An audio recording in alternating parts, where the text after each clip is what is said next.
Hello, Geminis and Moon Rising and Venus signs. Kamusta kayo?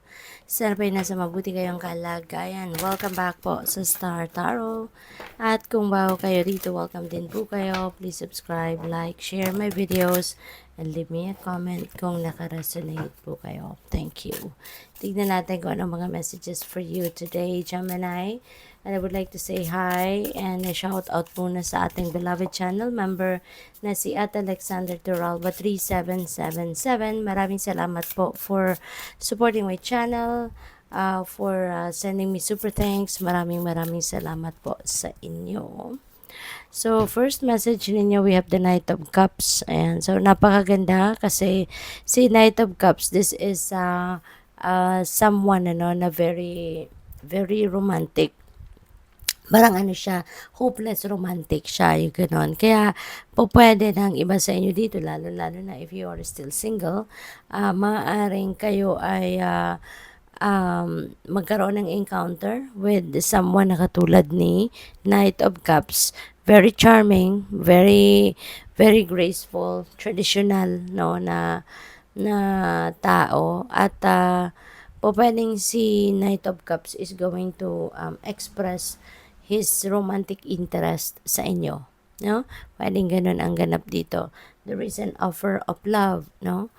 Dito na maaaring dumating sa iyo. So, probably, ang iba sa inyo dito will be asked, no, out on a date. O pwedeng ganun, kasi nga, mayroong romantic interest, no? Ang someone na katulad ni Knight of Cups sa inyo. Isa pa, there could be an invitation para sa iyo, no? Baka mayroong invitation dito for siguro social events, no? Baka kayo ay parang date ba, no? Parang bibit-biting kayo as a date. Pwedeng ganun din ang ganap. So, good luck.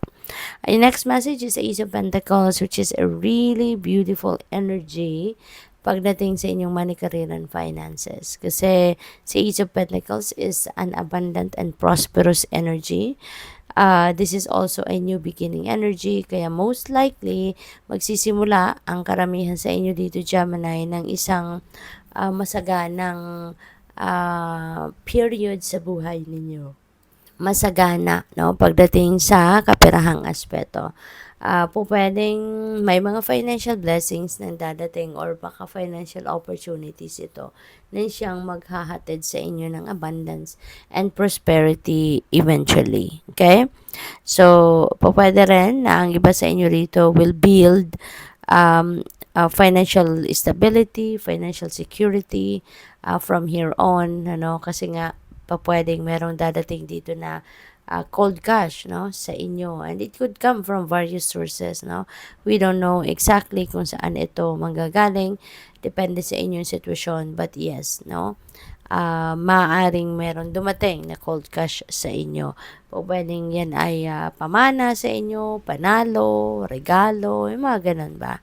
We also have Emperor, which is also really beautiful pagdating din, no, sa inyong money, career, and finances din. Kasi si Emperor, ano din ito ang gusto din niya na magkaroon is stability. So, maaaring ganun kayo sa ngayon. You're going to embody the energy of Emperor and you want to build talaga, no, your financial security and stability.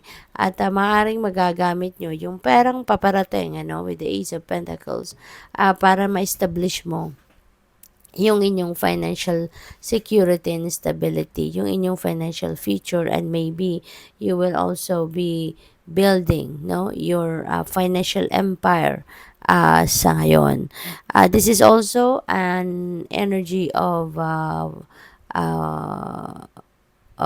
tawag dito, authority, no? Kaya maaari na ang iba sa inyo dito, baka kayo ay mapopromote into a position of authority. Baka kayo ay pwede na kayo ay nasa position of authority na na-promote na kayo, dati na kayong nasa mataas na posisyon. Pwedeng ganun din ang ganap, no? But yeah, definitely you are in a position of power, kumbaga, you know. So, good luck sa'yo. At saka, baka ang iba sa inyo, baka magiging tatay na din, ano? Kasi, father archetype din si Emperor. Kaya, most likely, ang iba din sa inyo, maybe you are becoming a father. So, what else? Tignan natin kung ano pa ang ganap. And by the way, Gemini, no? Kung merong mga mensahe dito na hindi nagra-resonate sa inyo, don't take it. Leave it for someone else. And if the entire reading, no, didn't resonate with you at all, please look up and watch your moon and rising and Venus signs at baka doon mo mahahanap, no, yung mga mensahe na magra-resonate sa inyo. So, first message ninyo dito sa deck na ito is ship. Ayan, this signifies achievements, no? Meron kayong achievements, meron kayong mga makakamit ngayon na mga, let's say, projects or mga task na ginagawa ninyo, and you are going to achieve whatever it is, no, na sinet ninyong goal na makukuha ninyo. This could also signify travel. You know, pwedeng travel by land, travel over water, since this is also a ship. So, possible din yan, you know. At saka, ang iba sa inyo rito, you know, you are definitely going to, you know, show off your strength and power sa ngayon, you know, with the Emperor energy as well. So, talagang ang tawag dito, makakatulong talaga sa inyo din, no, yung mga energies na to, para kayo ay maging matatag, maging matibay, you know. So, pwede rin na meron ditong mga deals, no, na maisasara ninyo, lalo-lalo na kung kayo nagnenegosyo. Okay? So, baka meron kayong mga kontrata ngayon na masiselyuhan na, magpipirmahan na, pwedeng ganon. Okay? So, congrats. So, we have woman. Ayan. So, feminine energy ito. So, maganda kasi meron kayong masculine energy, meron kayong feminine energy. So, magiging balanse, no? Merong balance sa buhay ninyo sa ngayon. So, which is really good. And isa pa, maybe you're going to be dealing with someone, ano, na isang babae na siguro ito ay someone na will very influential din sa buhay mo. Pwedeng mom mo ito, auntie mo, lola, mga ganon. Or pwedeng yung asawa mo, no? So, this signifies that someone na very influential sa buhay mo, as a great influence on you, sa mga decision making mo, yung mga ganon, you know, will be dealing with you sa ngayon. So, what else? We have coffin. Ayan. So, coffin is a ending and beginning energy. Definitely, meron kayong tatapusing mga ganap sa buhay sa ngayon. And most likely, related doon sa inyong trabaho, sa inyong career.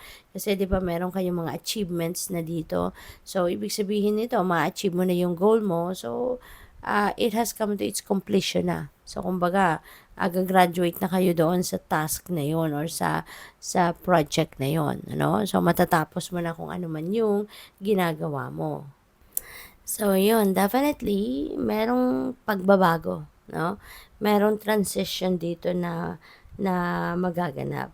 And also, pwede rin na meron kayo ritong other parts of your life, ah, parte ng inyong nakaraan na gusto mo nang tapusin, gusto mo nang mag-disconnect, no, sa ganon. Kasi maybe you are ready, no, to welcome something new in your life.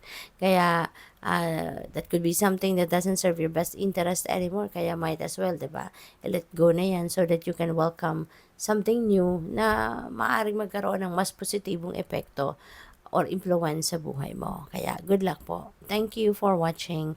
Love and light. Namaste.